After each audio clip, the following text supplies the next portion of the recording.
interesting about this is the nature of it. Burying the hatchet is something that you do over dinner, and it is a very personal, breaking of bread is something that's very personal, particularly when you have your spouses there. So I think this is an indication that Reince Priebus is helping broker this burying of the hatchet between the two men. But how real do you think is the possibility that he could be named Secretary of State? I mean, if there's only been the last meeting was a while ago, and this is now a dinner meeting, that's not necessarily a substantive meeting. Yeah, I think it's very possible. I think one of the things that that I found interesting was that as much as there are those inside the Trump world that are in opposition to the idea of Mitt Romney being named Secretary of State, nobody is declaring that it absolutely won't happen. And if there were folks inside that world that wanted to make sure that it wasn't going to, that's what they would be predicting, and they would be dismissing the idea outright, and they're not doing that. So I think that's very much a possibility. But Donald Trump does have a blessing here in the simple fact that he has a number of candidates for the Secretary of State position that are very good, very qualified, and have a lot of support amongst people inside the Republican Party. And Gloria, I mean, it's easy to read too much into a dinner. I mean, one side you look at and said, well, he hasn't had dinners with any of the other interviewees, although obviously he spent a ton of time with Rudy Giuliani among them. He met with General Petraeus just yesterday. Senator Corker he's obviously met with as well, and others. But at the same time, it's easy to read too much into something like this.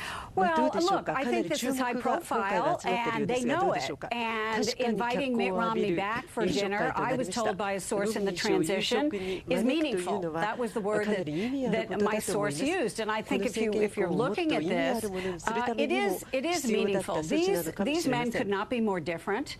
They've said an awful lot of stuff about each other. I don't expect they're ever going to be best friends. But I think what they're coming to, and maybe I'm wrong, is some kind of mutual respect. And I think what Trump is going to demand from Mitt Romney is loyalty and trust. And I think, if I had to guess, that's kind of the backdrop for all of this, given the words that Mitt Romney spoke about Donald Trump, including calling him a con man. And I think that he's trying to, as Donald Trump does with his gut, sort of feel out somebody to see if he's a team player. And one thing I should point out is that sources in the Romney world have kind of gone dark on this. And Kevin, you know this better than I do, but they're dark. Mitt Romney isn't talking to them. They're not talking a lot to us. And Romney's not lobbying for the job, nor has he asked anybody to lobby on his behalf for the job.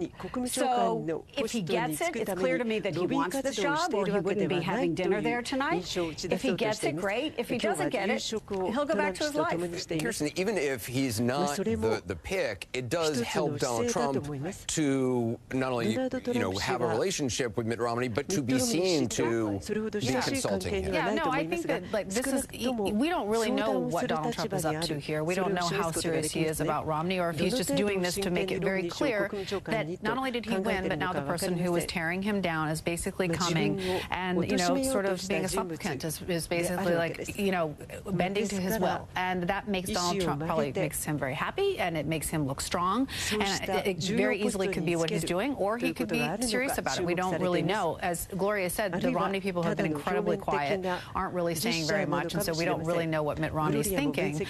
I think if he doesn't actually get it, it actually will look pretty bad for him to have gone this far and sort of turned around on everything that he said, and then basically to have been just treated like, like Trump's like a cat playing with a toy. I mean, Kevin, along those lines, they approached him, and yet you have, in an unprecedented way, people from the transition team coming out, throwing shade and attacking Governor Romney.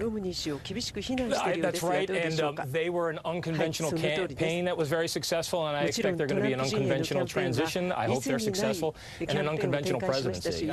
they air a lot of their differences publicly. And the odd thing about that is I don't really have a whole lot of criticism for that, because we've always asked that people in the political world be more genuine, be more transparent about what they say publicly, matching what they say privately. And Kellyanne Conway, and others have been very vocal about that. But they have always finished their statements by saying, but there's only one person who makes a decision, and that person makes the decision is President-elect Trump. And if he makes it, that they'll support it. So I think that's been an interesting thing. It was interesting because Monica Langley from Wall Street Journal was on the program last night and saying, based on her reporting, that nothing Kellyanne Conway has said publicly was going rogue, that it was all done with Donald Trump's knowledge and forethought. And if that is in fact the case, which seems to be her reporting has been very accurate, it's very telling and interesting that he would want that message out there. And to Kevin's point, I think it is a valid argument that we always call for transparency.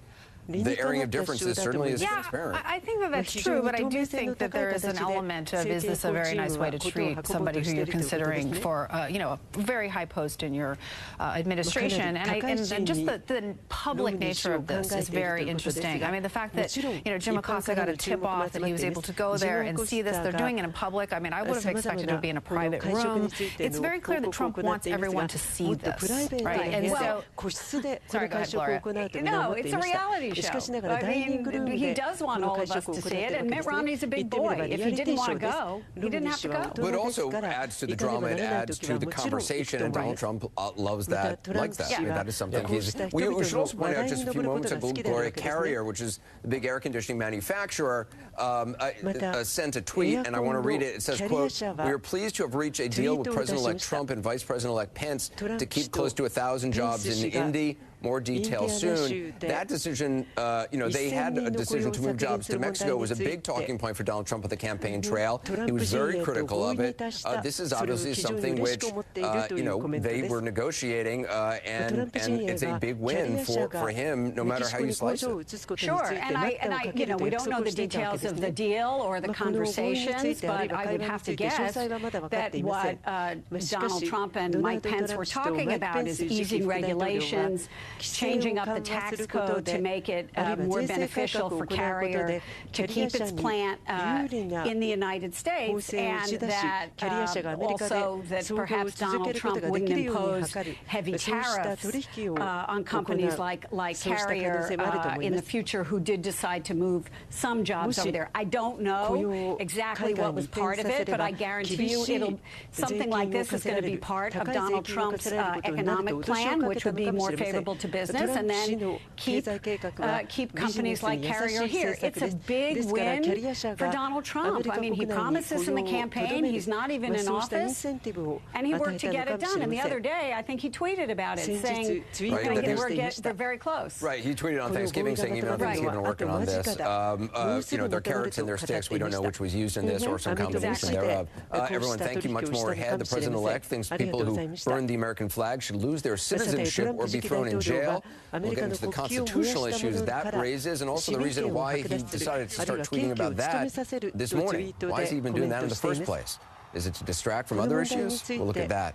Also tonight, a live update from Gatlinburg, Tennessee, where raging wildfires. Look at these images. Have killed at least 3 people. Well, the latest on what caused the fires, the fight to contain them, which is ongoing, and the destruction they're causing.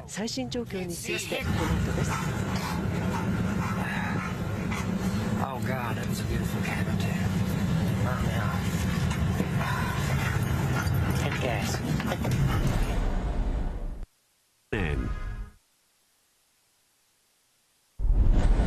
Well, new controversy tonight over something the president-elect tweeted. Imagine that. This morning he wrote, quote, "Nobody should be allowed to burn the American flag. If they do, there must be consequences, perhaps loss of citizenship or year in jail!" Exclamation point. We'll get to the issues of a president-elect proposing revoking American citizenship or throwing them in jail for constitutionally protected actions in a moment. But first, I want to try to answer the question of why Donald Trump was even tweeting about this in the first place. It seems to stem from a small liberal arts college in Massachusetts. Miguel Marquez tonight joins us. So can you just explain, first of all, what's been going on at Hampshire College since the election? Yeah, this has been a riotous time here. The day after the election, students upset not only about the outcome of the election, but about the rhetoric leading into it and some of the hateful acts that they saw immediately after, were protesting. They lowered the main flag at the campus to half staff. The next night, which happened to be the very early mornings of Veterans Day, someone pulled that flag down and burned it. There is now an investigation ongoing into what happened there.